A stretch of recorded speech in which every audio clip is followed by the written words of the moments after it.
Témami tohtoročnej konferencie Cirkulárna ekonomika budú nové nariadenie o obaloch a odpadoch z obalov, ktoré bude pravdepodobne v čase konania konferencie už schválené novým Európskym parlamentom.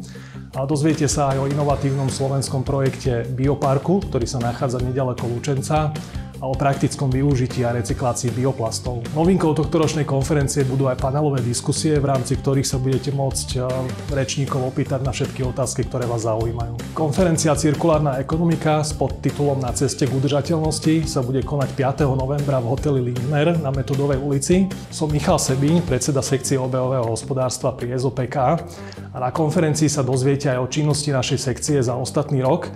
Rovnako aj prednášajúci sú členmi našej sekcie a tým pádom získate predstavu o šírke problematiky, ktorou sa sekcia zaoberá. Teším sa na stretnutie na konferencii.